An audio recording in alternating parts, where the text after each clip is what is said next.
everybody. This is time for the Friday afternoon live stream, Texas-Ohio State weekend. This episode brought to you by our friends at Garage Beer. We'll tell you a little bit more about them later, but just 95 calories, 3 carbs, 4% AV. We'll talk a little bit more. They also have lime flavored. Rod Babers, Jerry Hamilton, Bobby Burton with you. Guys, I got to start with this. Texas gets on the plane today. Matt, our producer, will have that imagery here in a second. University of Texas put this out. Any last minute thoughts before we get this thing rolling today? I think this team right now, it feels like to me that this is a confident group going into this matchup versus Ohio State. And Sark has talked about it, how they're kind of loose and confident. I don't think people realize in big matchups like this how much that matters. I played in some big-time games, and we didn't play as loose and as confident as we should have. I like that. And apparently that's the lead. Joe Klatt talked about this because he talked to Arch apparently right before the game. And he said Arch was loose.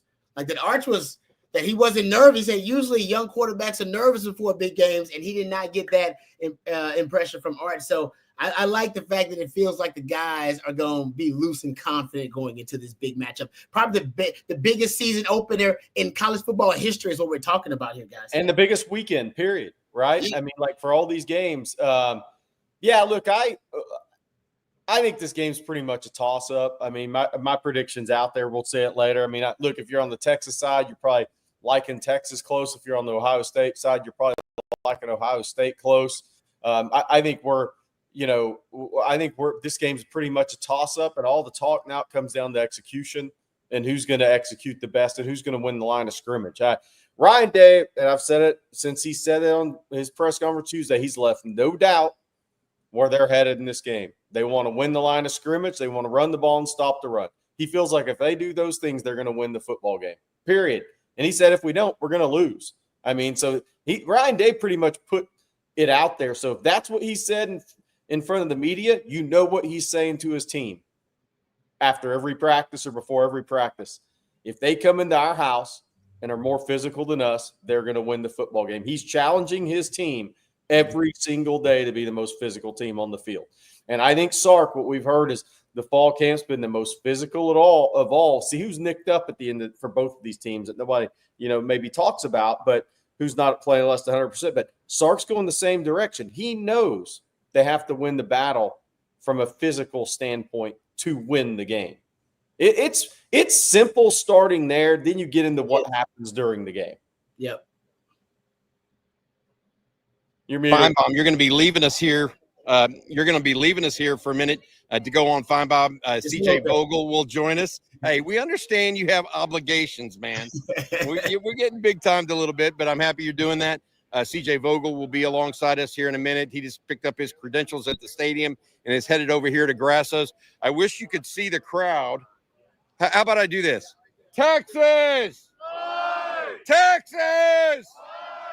There we go. Oh, you! There you go. That's all fun. We got a nice crowd here. Everybody coming out, having a little fun. Gonna have some beer specials here. Garage Beer sponsoring this episode as well. Hope you guys get a chance to try them out. We've got a bunch of stuff going on. One of those things that we're worried about going into this game, obviously, is injuries, right? Trevor Gooseby is one of those guys that I think is going to be a game time decision. He did travel with the team, we're told. However, we'll see whether or not he goes. If he goes, will it be with a club on his hand and not full movement on his fingers? We don't know. That's the fact. If he could go, we're told that Trevor Gooseby would absolutely love to. But again, this is not a Trevor Gooseby decision. It's a Steve Sarkisian training staff decision. Additionally, we have other guys that have been banged up a little bit. We talked about the receiver out of Stanford, Emmett Mosley, the fifth. He is likely to be sidelined for this game. He's been injured almost all fall camp. And Steve Sarkisian said, guys, that it was a reoccurrence of an injury that he was dealing with in the summer after coming over from Stanford as well. Other than that, we'll see if there are any other nicks or bruises for the Longhorns that could impact this game. Right now, we don't have any news on that front for you guys. But on the flip side, we're hearing Edric Houston, defensive tackle for Ohio State, was injured early in camp, then injured again last week. That is an already thin position for the Buckeyes. And Jerry, I want to bring you in on this one. Yeah. Because you've been harping all week about how Ohio State has been trying to shorten games a little bit. If they can get away with only 60 plays on offense, 70 plays on 65 plays instead of 75 to 80, that will help them not have such big problems with the interior of their defensive line, which is a little lacking right now from a depth perspective, and maybe amplified by the injury to Edric Houston. Yeah, the only way I see this game getting into high snap numbers for Ohio State, meaning 70+, is if the game, swings big one way or the other, and it just speeds it up. If Ohio State has between 60 and 65 offensive plays in this game, it's being played at the style they want it to. That's the one. They're having success running the football enough to where they want to. And that doesn't mean you're not going to pop some big plays potentially. Look, if you have a busted coverage, Jeremiah Smith scores touchdowns in this game, or any of the other receivers score touchdowns in this game. Vice versa. These are touchdown scores on busted coverages, not first downs in a game like this. So that can change it up a little bit. But if this game goes according to script for Ohio State, I think you see a game in the 60 to 65 play range. And that means they're running the football and stopping the run. But if Edric Houston, we talked about who's nicked up for Texas, who could be nicked up for Ohio State that's not being talked about. Look, behind Caden McDonald, who has to play a big role for them. And Kevin Noon, who covers Ohio State so well over the years, said on our show Wednesday, I believe it was, can Caden McDonald play 50-plus snaps in a game like this? Well, that goes to kind of that point that I'm not sure Ohio State wants to get into the 73 to 75 snap game with Texas. I don't think that's where they want to be. I think they want to be in the low 60s snap game so they can play those frontline guys more. And that also means they're stopping the run and running the football. If that thing gets up over 70, and Texas averaged 72.8 plays per game last year. If it gets over 70, I think it's going to favor Texas. I agree with that, Jerry. Yep. Oh. I think you're. Do you think play count matters here, Rod, in your opinion? I agree with Jerry. I think he's right. If I'm Ohio State, I want to slow things down. I've even talked about, trying to break out some 12 personnel potentially for them to try to get another gap in there, and another numbers advantage in the run game potentially, especially trying to find a way to neutralize the edges for Texas, Colin Simmons, Ethan Burke, and company. And to me, the number one factor is, can Ohio State run that ball versus a lighter box when Texas is going to have mostly two deep safeties. So they're not going to, be having an extra man in the box. They're going to keep that extra man to help them defend the passing game. And ultimately, if they can run the ball versus Texas with that light box Texas is going to be defending with, they will force Texas to have to bring that extra man down. That'll give them a numbers advantage in the passing game. So to me, it's a chess match. But if Ohio State can't run the ball, it's going to be a long day if they can't run the ball versus that light box for Texas. And Jeremiah Smith forces that light box. He is a true X factor. Is Colin Simmons the X factor for Texas on defense, though, Rod, in your opinion? Or Jerry, either one? Yes. I think so. Yeah. Because if Texas is going to play that mostly zone coverage with two deep safeties, and we'll see on second down and third down if they can generate an organic pass rush without having to, send extra guys or blitz. If they get an organic pass rush, a lot of that will be based on Colin Simmons. Even if he's not getting to the quarterback, he's still going to demand the double team. Because that's not a guy that can be blocked one-on-one in passing situations. It'll open up the door for other guys like Trey Moore on the outside, Anthony Hill from the second level, Brad Spence if he's in there, all these different great pass rushers Texas has. So that's a big part of it. Can they get an organic pass rush in this game on Julian Sand? And here's the other part, and I totally agree. Here's the other part. Do Ethan Burke and Colton Vosick win one-on-one on the other side? Ohio State has problems if Texas wins at both edge position. That's the one thing I would say. Where opponents get into real issues against team with multiple pass rushers if they're winning on both sides. And that's the kind of the thing I'm watching is, does Ethan Burke and Colton Vosick win in their their one-on-one matchups, because they're going to have the one-on-one matchups in this game from a pass rush standpoint. So if they win, Ohio State's going to have issues with Julian Sand having time to throw the football, because they're going to have to give extra attention to Colin Simmons. But then if Ethan Burke and Colton Vosick take advantage of that, Ohio State's going to have issues. Primal Precision says, one more sleep, hook 'em. Could not agree more. On our Facebook page this morning, our friend Mike Gresser put up one more sleep until Longhorn Nation finds out what they're all about. And we'll figure out where that is in just a second. Jerry, would you do us a favor, please, and tell everybody about our favorite store and the collection, 40 Acres collection, that you and I love so much? I'm wearing it right now. Thank you to the University of Texas Co-op and 40 Acres Apparel. The University of Texas Co-op is a nonprofit and has been serving the Longhorn community since 1896. That's all right. 1946, 1896. Every penny of profit directly benefits course material scholarships. In fact, over 9,000 students received free course material scholarships in the previous academic year.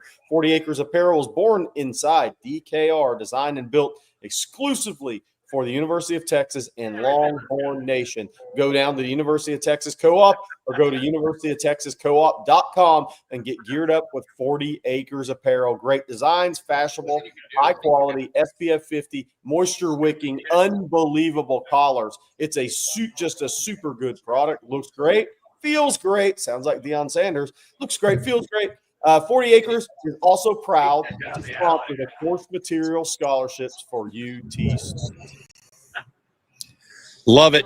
Love that. Love 40 Acres gear. Jeff Clark, our friends over at the Co-op as well. Jerry, you, me, and Rod will be back at the Co-op next Friday as well. So hope everybody can stop by, get your game day gear before you head out for the Saturday game against San Jose State.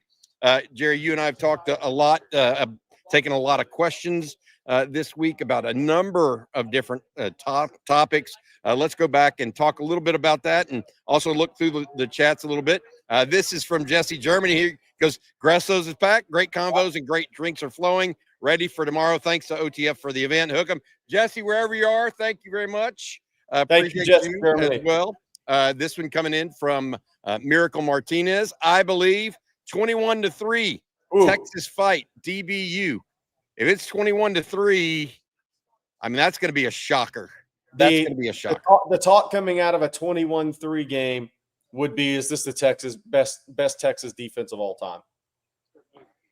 Wow. Best defense, not of all time. Oh, yeah. If you hold Ohio State to 3 at Ohio State, that's what the talk's going to be.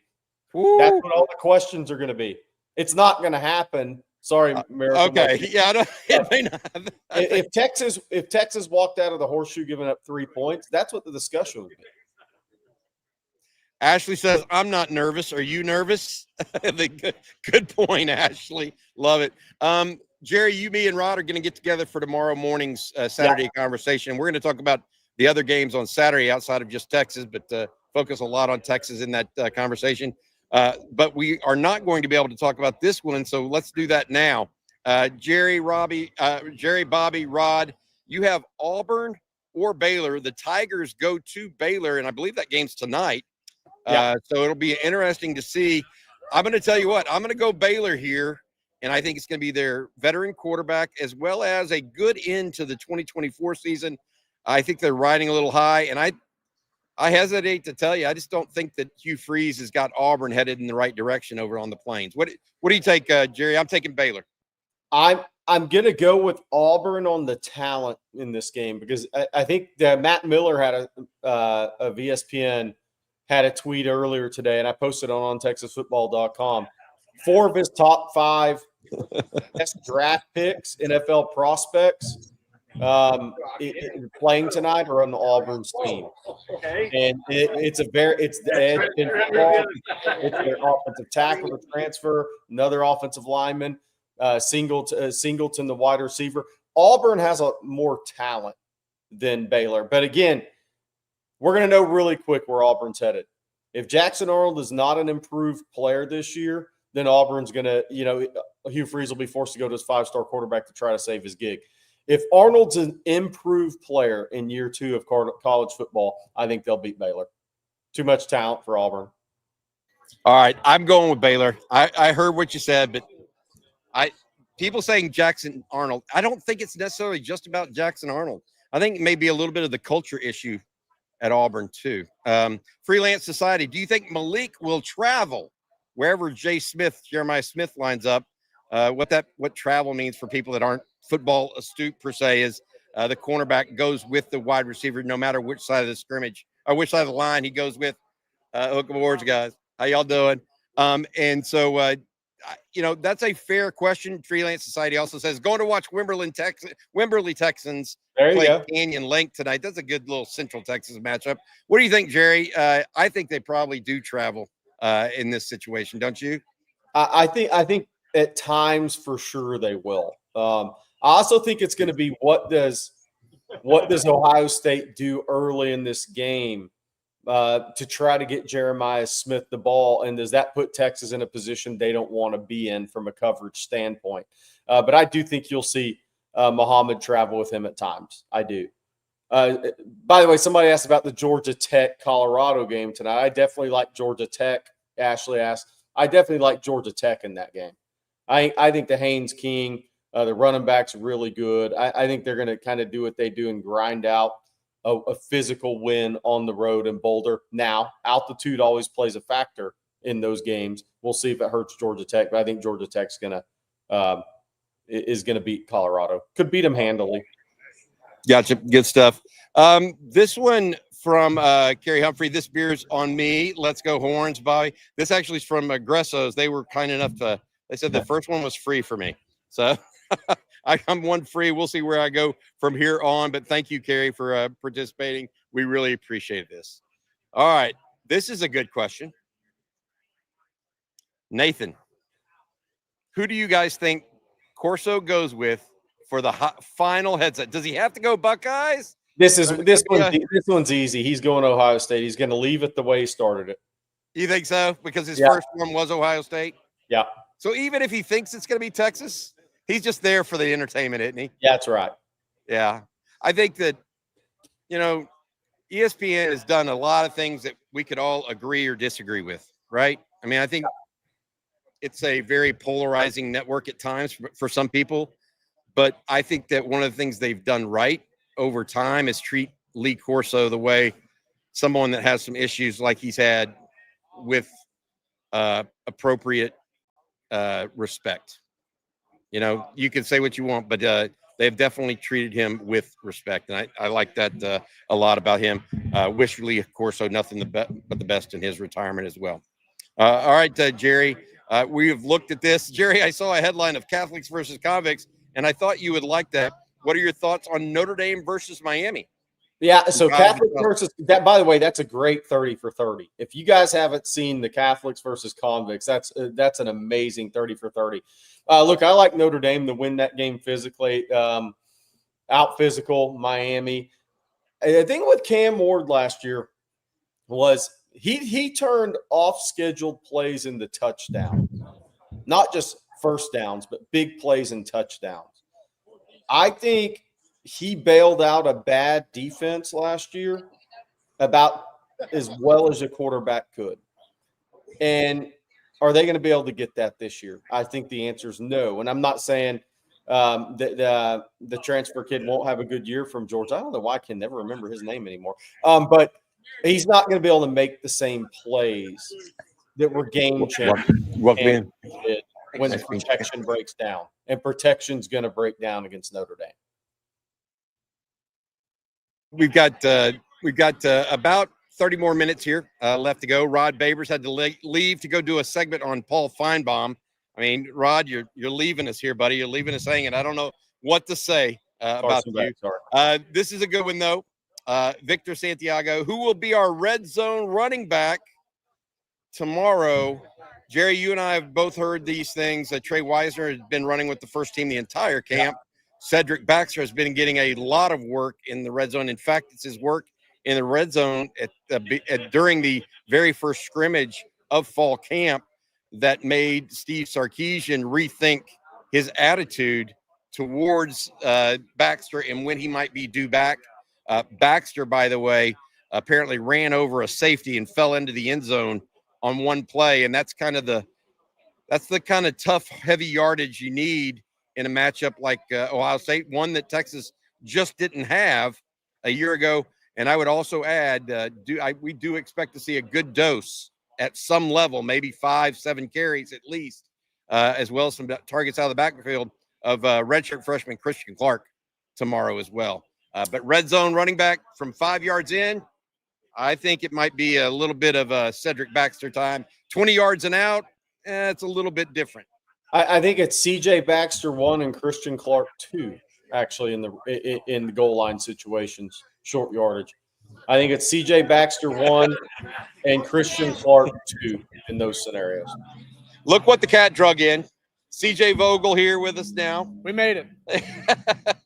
CJ just learned that Columbus traffic is a little hairy, huh? Yeah, a little bit different than what I was expecting. Fun little quaint town. A little bit more traffic than I thought. A little bit different than College Station? Quite a bit, yes. You don't have a highway going through the middle of the campus. Or a train depot, right? Yeah. There you go. Yeah. Love it. Hey, actually, we were just talking about red zone running back for Texas. I figured this would be a great time to get your opinion on that matter. Yeah, I think the clear answer for me is C.J. Baxter. Again, in the red zone, it's a guy that's 6'2", 235 pounds. You don't have a body like that on this Texas roster. Now, again, how much will Texas put on his plate, given that this is his first game coming back off of the ACL, plus more, right? There's plenty of other ligaments that are still, working to get all the way back. But point being, he gives you a body that Texas otherwise does not have, as well as the ability to pass protect, right? If Texas wants to play action waggle into the short corner of the end zone like they did a year ago at Michigan, like they did at Vanderbilt, they have a quarterback that one, can get out of the pocket and do that, and two, the running threat of Baxter allows for those guys in the second level to bite just a bit more. I love it. I think that Baxter's going to give them a feel for something they haven't had. Look the cat drug back in. And Bobby, I don't know if you heard me say that, but I actually think Christian Clark is going to be running back 2 in the red zone as well. Oh, ahead of Weiser. Yeah. Ahead of Weiser. Rod, you missed this, but we were just discussing red zone running back. It's unanimous that said Baxter, among Jerry, CJ, and I, is that said Baxter 5 yards and in is the dude. Yep. Yeah. That's obvious. You agree with that? So we can all agree? No question. I mean, just the sheer size of him. I've talked to you about that. Like he's huge. Like I can't think of a Texas running back I've seen with just the physical dimensions of him in quite a long time. And I played with Seth Benson, got a pretty damn good running back and a physical running back. But also there needs to be a violent twitch. I've talked about this in the red zone. Quinshon Judkins had it last year against Texas. There's a violent twitch you got to have in that short area. Christian Clark, Rod. Okay, there you go. Some guys got it, and it doesn't make you a bad running back, but that violent twitch, you need it in that short area like that. And I'm with you, Jerry. Christian Clark could be that guy. And Cedric Baxter certainly has got that. Let's go next to Todd Lacey with a super chat here. Interior DL is my key to the game. If Texas continues to look like it has lost, like it has the last 2 years, it will be a long day for the Buckeyes because the rest of the D is legit. There's definitely some truth to that about the rest of the D. I felt like Ohio State ran the ball effectively against Texas as well as anybody last year because Texas was basically playing 10 versus 11 or even 10 versus 12 when Will Howard ran because they were double teaming Jeremiah Smith. What do y'all think about that? Is the stopping the run? I mean, Brian Irwin here is, by the way, and he would say yes. Stopping the run is here, Coach Wood. What do y'all have to say about it? It is because ultimately Texas last year played with nearly 60% 2 high safeties. So to your point, Bobby, they were playing with a light box. And they were defending the run with a light box. Fewer defenders than Ohio State had blockers. But Austin Collins, Vernon Broughton, they had really good, defenders to help them be able to win that numbers disadvantage. All right, in the interior against the run. and Ohio State didn't take that much of an advantage of it, in my opinion. This year, they need to force Texas. I'm not saying they will, but they need to try to force Texas to bring that extra safety down and respect their run game. If they have to do that, Jeremiah Smith and Cardinal Tate and the Ohio State wide receivers going to have some favorable numbers in the passing game. That's the chess match, pretty much. Talking about this stuff here, and a lot of stuff going on today. A lot of Longhorns out here. I'd say there's 100 plus people now inside and outside as well. At Bresso's in Columbus, Ohio. Little Longhorn meetup. But we are not the only Longhorns here. There's a crew of them flying in on flights into Columbus all day long. I went out to the airport today to pick somebody up and take them to their hotel, and he said his entire flight was nothing but Longhorns. So something to watch as we get going later today. All right, I want to say thank you real quick because there are a lot of folks here that are possibly still looking for tickets. I want to say thank you to SeatGeek and tell any fans out there, any Texas fans who are going to see the Longhorns take on the Buckeyes this weekend and don't have tickets at the last minute, give SeatGeek a try if you're still looking for tickets. With more than 35 million downloads, SeatGeek is the #1 rated ticketing app. See if college football is back, and the NFL is also right around the corner. SeatGeek has your back. Each ticket is rated on a scale of 1 to 10, so you know you're getting a good deal. So look for the green dots. Green means good, red means bad. Plus, every ticket is backed by their buyer guarantee. Of course, we've got a deal for On Texas football fans. Use code ONTexas for 10% off your next set of tickets at SeatGeek. That's 10% off any tickets with promo code ONTexas10. That's ONTexas10. Make sure you click the link in the description to download the app and have the code automatically added to your account so you can use it later. Thank you from the folks at SeatGeek and from us to them for sponsoring our show. You know when you have a good promo, when you have a good promo code is when it accidentally has Vince Young's number on it. Boom! It's supposed to be 10% off, but when a Texas fan, I'll do something that's on Texas with Vince Young's 10 on it all day long. Jerry comes up with these little nuggets of pearls of wisdom on every coffee and football show, and I'm like, where did you come up with that? He goes, I don't know. I just thought about it. Right out of the treasure trove. Yeah. Zane Petty, I just want to say that I take personally some of the not the credit, man. CJ and I, what would be the word? For Bert's struggles last year because Rod, we did the thing at hole in the wall last year, and I had a paper football kicking contest, and when Bert shanked the 2 kicks with the paper football, I don't think he made a kick from the right hash the rest of the season. Remember I said that we just jinx him? Oh, man. Bob, see, I don't know what to say, Bobby. I don't know what to say about that. He did that, Rod. He did that over at the Hole in the Wall remote. You were there. It's a true story. I remember it. I remember this story. It's the tone for the year. Oh, wow. Not the good tone. I was there. I watched it live. I remember it happening. And I remember Jerry said that. I'm like, I can't believe he just thought about that. Did we get one of those looks that just like, oh man. Yeah, we need you to kick it straight, Bert. Wow. Hey, he gets to go against Notre Dame tomorrow as the starting kicker for the Miami Hurricanes. Jonathan Stoker, I think we will win this game because we have Derek Williams back. Battle the Axe tonight, 127th meeting. Go Cats and go and hook 'em horns. Excuse me. 24-21 Texas, according to Jonathan Stoker.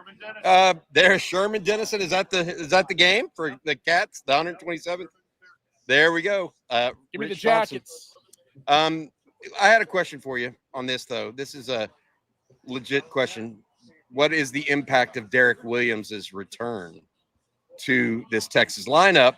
Because obviously Michael Taff and Jelani McDonald played really well in his stead a year ago. Is this just going to increase the depth of the Longhorns, or does Derek Williams bring something special or something unique to the equation that can change the calculus overall? Well, look, it's the ultimate versatility to spin down a Jelani McDonald to play in the box. If Texas wants to play that light box, well, that's going to free up guys to go cover Jeremiah Smith and Carnell Tate and Quincy Porter in the back end, while also maintaining that ability to run the ball. Jelani McDonald allows you to do that. Derek Williams runs the alley just as well. And so it keeps that center fielder, Michael Taft, back deep, where I think he's best suited for this Texas defense. On top of that, the versatility to spin one of the two down, depending on the situation, depending on the formation. It also allows Texas to be very multiple in their coverages. They can sim show. They can basically stunt late in the back end as well. Something that Texas did very well was disguise their coverages.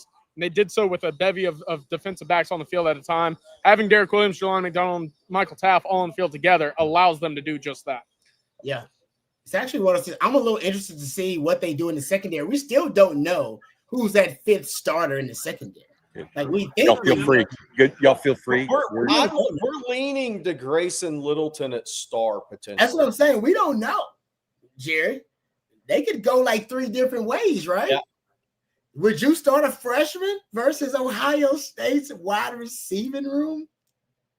I would if he's passed all the board and room tests, then I don't have a problem starting him if you think he's the best player. It's because the difference now in college football is one game doesn't end your season or put you in a position of needing help the rest of the way. You still control your destiny in college football after one loss, which wasn't the case 4 years ago. So if they feel like he's the answer long term this season, then I think you roll him out game one. I agree with that, and only because Ohio State, no matter what you do, they're going to have a plan of attack for the question mark defender in the secondary, right? If it's Kobe Black that's starting opposite Malik Muhammad, they going after him. If it's Wardell Mack in the slot, they going after him. If they put three safeties out there, if they put Derek Williams, Michael Taft, and Jelani McDonald out there, three safeties. Oh, come on, man. Carnell Tate and Jeremiah Smith like, yeah, you got a safety covering me. Let's go. I love this matchup. So either way, you better have a plan for your potentially exposed defender in the secondary. Because if it's a freshman, everybody goes after a freshman. That's just number one adjustment of any game play. Like, oh, freshman starting? Let's go. Let's go after that guy. So yeah, either way, you better have a contingency plan if you're Texas. Grayson Littleton. And Littleton, I continue, and I said this early, and I think I first mentioned it to you. I've been told he covers the slot fade as well as anybody on campus. And he's a true freshman. And that's as tough a route to be covered as there is, because you got to have makeup speed and acceleration. And especially these big Ohio State receivers that they play in the slot, because they do have one smaller guy that plays in the slot. But most of Ohio State guys are big and can run. So it's a little bit different. All right, I want to get this one in from Longhorns here. I predict oatmeal, corn dogs, and mayo. Ooh, man, that is so gross. Look, I guarantee this. I feel Livingstone and Injuries have a coming out party. Say hi to my nephew Kevin at happy hour. If Texas wins, I will come on the post game and eat those at the same time. Oh yeah. Yeah, no thanks. It won't be double fisting. I'll have a corn dog with mayo and a cream pie, and I'll take a bite of both at the same time if Texas wins. That's what you get if Texas wins. You're supposed to be treating yourself. And then I'll go directly to the toilet. Exactly. Good. I'm saying no. Here I got one thing. Matt, did you get the? I got to ask our producer Matt. Did you get the text I sent you, and whether or not you have? Did you get the text? We're going to have to come back to it. I've got a little video that one of our friends sent, but got to make sure that we can use it first before we do it. Ed B says, beer money for Bobby Hookham. Thank you so much. I appreciate you very much. Look at Brandon Huey stepping in here because he's kind of agreeing with Longhorns. Jack Injuries TD and Colin Simmons with a strip sack. Yeah, I hope it stays in bounds this time. Hey, or it gets – look, one of the more unthought of plays in that Georgia game is that last ditch play at the end of the first half. Yeah. If that somehow gets returned for a touchdown, I mean, that was closer than maybe some people want to realize. They could have blocked that one guy. Yeah, even if it stays in bounds and you recover it, your kicker was money in that stadium. He's so bad about it. Denton County Mountain Lion. Good afternoon, boys. 26 players were drafted from last year's contest. How many players are drafted from tomorrow's Longhorn win? Roar. I want to say this. So I don't know how many will be drafted next year, but I do think that there are going to be more guys drafted off this 85-man roster over the next 3 to 4 years than were drafted over last year's 85-man roster. Now, that's a rolling number, so you can't test me on this for another 4 years. But I'm telling you, after going out to practice, Rod, you there, CJ were there, Jerry, there's as much talent, just raw talent on the 40 acres as there's been in 20 years, period, in my opinion. So we'll see where that goes. Now, on the flip side, look, and speaking about Ohio State, listening to Ryan Day in his midweek press conference, he said, look, we don't have any fifth-year guys on this team. We have only a handful amount of fourth-year guys. We're a very young team. It's our third year that's really going to send guys and lead our team. So in terms of NFL draft picks, look, I think both teams might be hovering around 8 to 10. It's interesting looking back at Ohio State's draft picks over the last few years. Of course, they had 14 a year ago. They led the country in draft picks. Rod, we know the stat. If you lead the country in draft picks, odds are you win the national championship. 2023, they only had 5. So you see the ifs and goes. Ebbs and flows. That's the word. There you go. Ebbs and flows. We're helping our man. Of the draft talent there, Jerry. I think Texas will have 10 or 11 this year. The question is, are they going to have more than Clemson or Penn State this year? That's going to be the question. I think Texas is going to have 10 or 11. I think there's a chance that Clemson and Penn State have around that number as well. Yeah, they've got an older roster than both Texas and Ohio State. Penn State and Clemson do. Yeah. Mike, thank you for the super chat. Not sure I see a piece of or question attached to it. If we do, we'll bring it up later. Cisco Diaz, is tomorrow's game going to have the most NFL talent to start an opener? This ties into exactly what we were just talking about. So I want to get to this one really quickly. Yeah. Again, I think, Cisco, these two teams have as much depth, 1 to 85, as anybody in the country. They really do. There's just no doubt about it in my mind. But to say the most, I mean, you also have to think about teams like Clemson and Penn State, and even, and look, Georgia, teams that have, and all Alabama, they may have more experienced talent than Texas and even Ohio State at this time, in my opinion. I mean, the two best prospects on the field tomorrow, this is not Arch, but are not even draft eligible theoretically. Colin Simmons and Jeremiah Smith aren't even draft eligible. Yeah. So, we'll see how that rolls.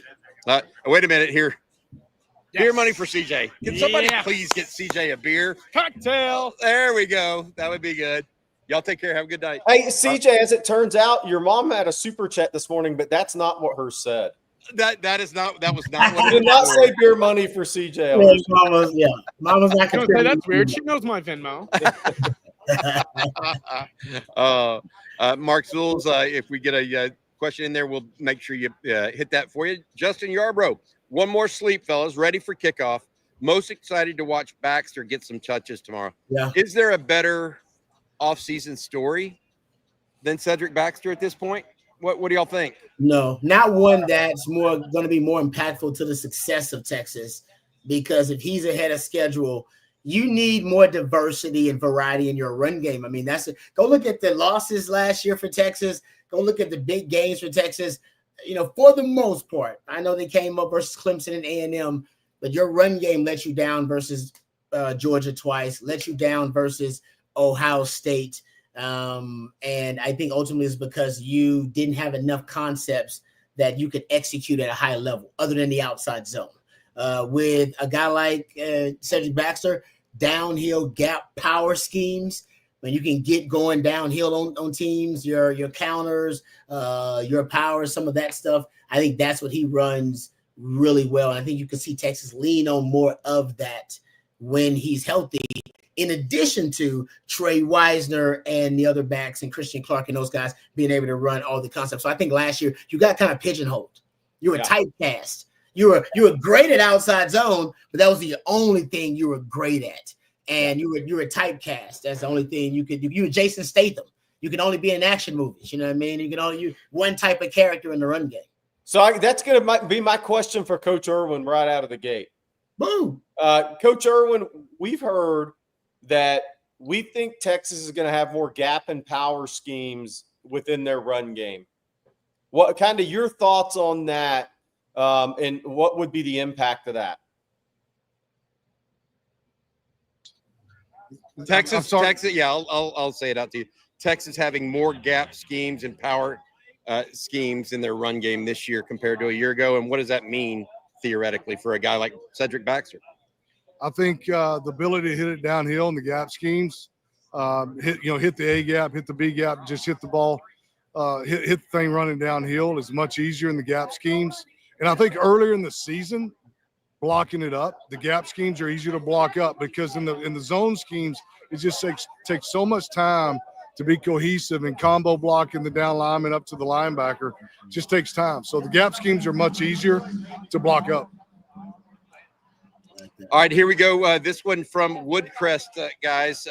Over under 8 on 8 design runs and scrambles by Arch tomorrow to keep those linebackers honest. What would you do, Coach? Yeah, let me hear it, Coach. I tried to talk Rod into the tush push a little bit on short yardage this morning. Did I not, Rod? I tried to talk you into it. You might get a call from Peyton and Peyton Eli and Eli and Archie, the dad. The Mannings don't tush push, man. What do you think? Here's where I am on Arch design runs.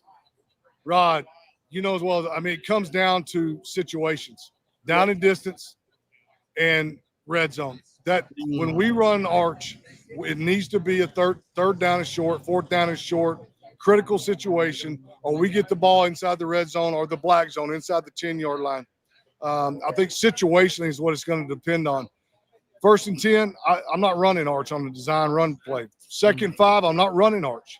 Nope. But if it's third and short and it's critical, or it's fourth and short and it's critical, or it's inside the 20-yard line or inside the 10-yard line and it's critical, that's when we run him. So it's situationally based for me. Never would I run Arch on a normal down and distance.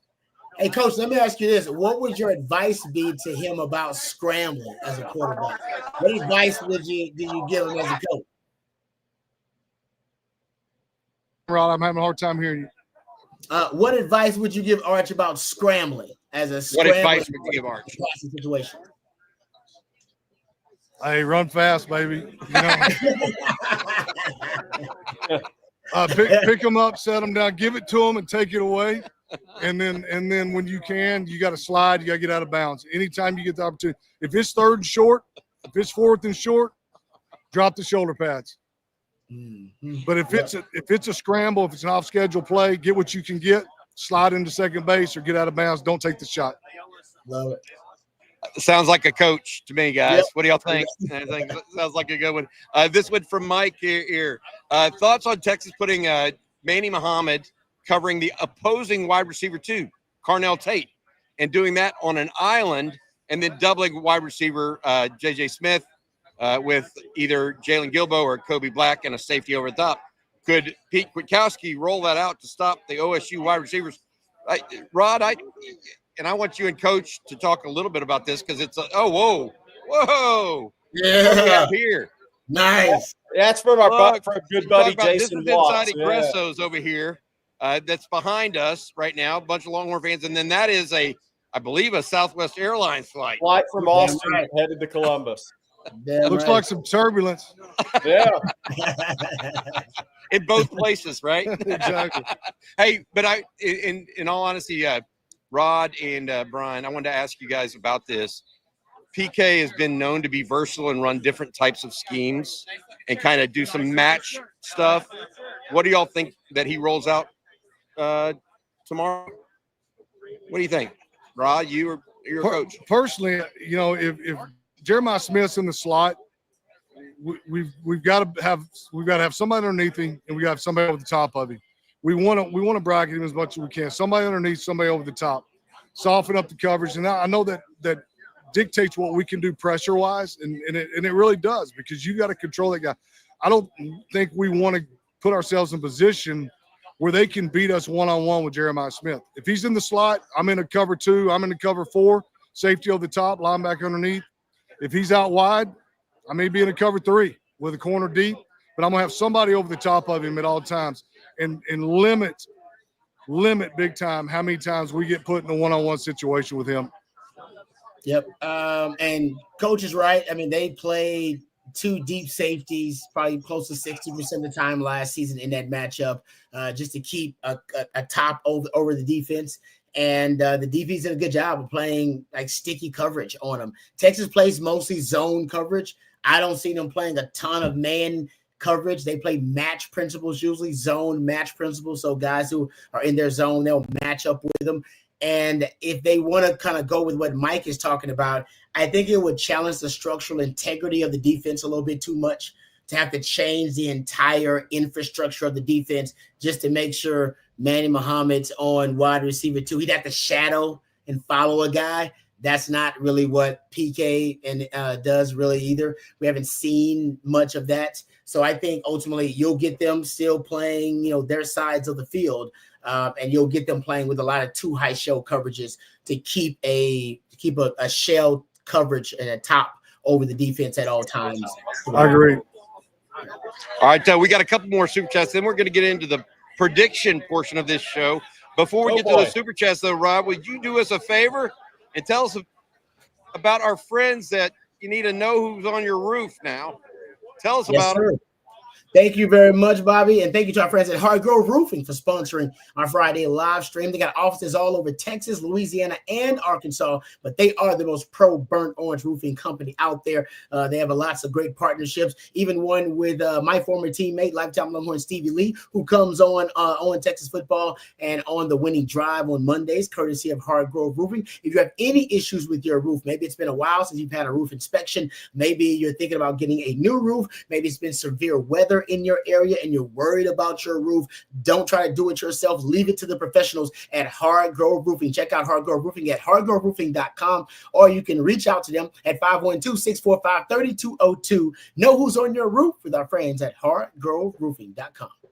Rod, I know you do a good job with that read, but Stevie Lee does a better one. He's got that deep bass voice. Know who's on your roof. Here we go. Juju Man, beers for CJ and Bobby. You guys rock. Thanks, Juju Man. We appreciate it. Let's get into this one, though. I thought this was a good one. Bigger game tomorrow, DeAndre Moore or Ryan Wingo? Jerry Hamilton, we haven't talked to you a little while. You've been over there, been quiet as a church mouse. What do you got to I've say been waiting here? on this question because everybody's going with Wingo. I'm going with DeAndre Moore out of the slot. I think he is a tremendous double move route runner. I believe that Arch throws the corner route and it really well. I think he's going to hit that out of the slot.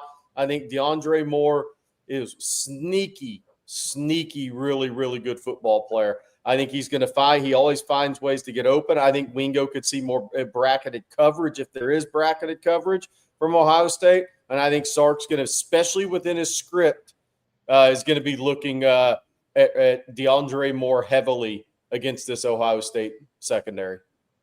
I like that, though, from Jerry, because Sark likes targets to motion in these big games, especially on the opening script. And DeAndre Moore is the motion guy. And so there are a lot of targets to motion to DeAndre Moore. Last year against Ohio State, 77% completion percentage targets to motion, 33% explosive play rate, 10 yards per attempt. Targets to motion is a good idea. And he's the motion guy.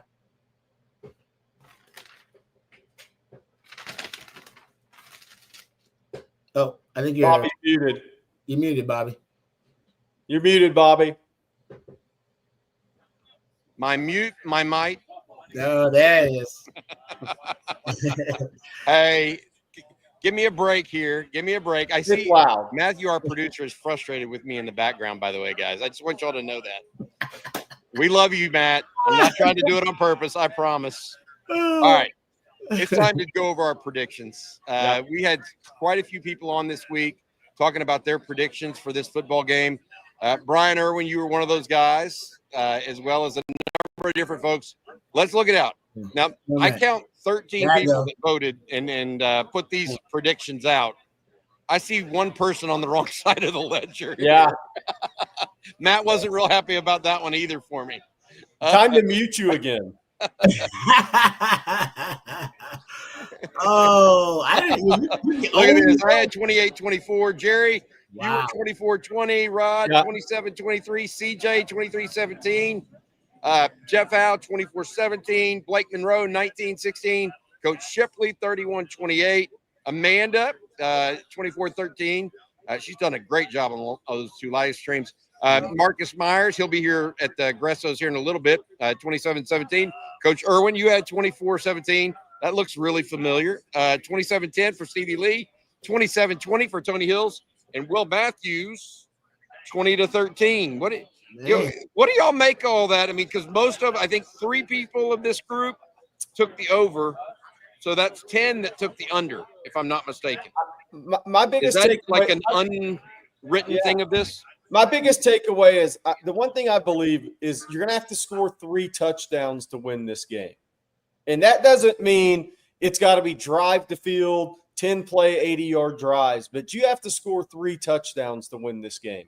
I really believe that because there's too much talent at the skill positions. There's too much talent overall in these teams. I know the defenses are ahead of the offenses, but there's also normally mistakes in openers, right? It could be a scoop and score for a touchdown, right? There could be something happen, a pick six, but I think the winning team's going to have to score 3 touchdowns in this game because there's just too much talent on the field otherwise.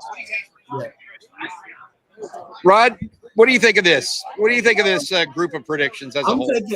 I'm taking the over, so I'm kind of with you, Bobby. I think they will at least, you'll at least get the over in this matchup. But I think Jerry's right. I think it could be some back-breaking mistake. Ultimately, maybe ends up being, the team that makes the big mistake that they can't recover from. I don't have enough time to recover from in the game, and I'm banking on that's going to be Ohio State at one point. I'm not saying there won't be turnovers, and not saying that Texas obviously won't have penalties because Texas is one of the most penalized teams in the country last season. But I do think ultimately Texas will make enough big plays in this matchup because of Arch. Because the defense being one of the better defense in the country, I think that's where they'll have the edge. I think they'll make big plays. And I think Sark, I think he'll be at his best to start this game. I think he'll give Texas an advantage early. I think Texas scores first. If I can say it like that, I think Texas scores first. And Texas is the more aggressive team early on in this game. Brian, you think Texas is the more aggressive team tomorrow? I don't know if we'll be the more aggressive, from a play calling standpoint or what. What I hope is we're the most physical football team tomorrow. Yeah. If that's aggressive, I hope we're the most physical football team. And I think early on, both teams will be a little bit conservative. Again, try not to screw things up early on. I agree with what Jerry said. It's going to take 3 touchdowns to win this game. Hopefully we can kick a couple field goals in there as well. But the physicality factor is what's going to come into play. How well we play in the second half. How well we play coming out of the half in the third quarter. And obviously we got to limit turnovers because none of these predictions mean anything if the turnover battle goes against us or goes the wrong way. And lastly, I'm just hoping that Lee Corso puts that Brutus hat on. Exactly. I hope he puts that Brutus hat on. He is. Hey, and by the way, if Texas wins a toss, we all think Sark's taking the ball, right? I do. Everybody agrees Texas will defer if they get the ball. If they get take the ball. You think they're going to take the ball? They took it versus Michigan. Oh, did they really? Remember, they took it versus Michigan, right? Yeah. What do you think? I would defer. I would want the ball in the second half. I also think that Michigan, Sark knew and we knew Michigan is not this football team. Michigan was not this caliber of football team last year. And even though they were defending national champions, they weren't at this level. No. I seem deferring. I would defer, but that doesn't mean Sark will do it. He may come out and try to get the ball and maybe try to take the crowd out of it early, but I don't think you can take the crowd out of it early like we did last year against Michigan. I would defer, play defense, get good field position, try to score first once we get the ball back, and then get the ball first in the second half and get that extra possession in the second half. All right, we had a couple of more super chats sneak in here. This one's from my wife. This beer's for Coach Irwin. There you go. There we go. Thank you, Jenny. Thank you, Jenny. One more. Hook 'em, baby. Will Texas still have a short to medium passing game with Arch, or will that be replaced by an improved run game? Thanks so much, and so much more. It's a great question. We've been having that discussion almost all off season. It's almost fundamental to what we thought. That run game was Quinn's short passing game to the flats last year, wasn't it? I mean, but with Arch, is it going to be different fundamentally? I think the medium style passing game starts out with the RPO game. You know, it's complements the run game. So we take what they give us. If they give us the run, we hand it off. If they give us the RPO, we throw it. And there's not a better controlled passing game in the land than being able to throw the RPO and get it out in space to our skill guys. And then at the same time, be able to get it to our big tight end and big tight ends. So sure, the medium pass game could be huge, whether that's in the drawback style of play or in the RPO complement to the run game. Yep. In addition to what Coach is talking about, the screen game as well, wide receiver screen. He starts one of the best screen designers out there. So those quick little flips out to the wide receivers in the screen game. That's just an extension of the run game too. We're talking about easy completions that can help you stay ahead of the chains. It's basically a run game completion. Sark's got ways he can dial it up. All right, guys, it's time for us to kind of close up here. I want to say thank you, first of all, to our friends at Garage Beer. Garage Beer, light and lime with 95 calories, 3 grams of carb, and only 4% ABV. Beer-flavored beer. The Kelsey brothers drink it. I guess that's where it's at now. This beer is the way it should be: cold, crisp, easy. That's Garage Beer, no gimmicks. There's Garage Beer, light and lime with 95 calories, 3 carbs. It's beer-flavored beer. I can attest to that because I just had it. All right, before we get going, I want to show you guys the crowd here. There we go. All right, there's also a group going on inside, and I want to finish with this. Texas! Aye! Texas! Aye! OU! That's all from Progressos in Columbus, Ohio. Good luck tomorrow. Texas Longhorns. Hook 'em. Hook 'em.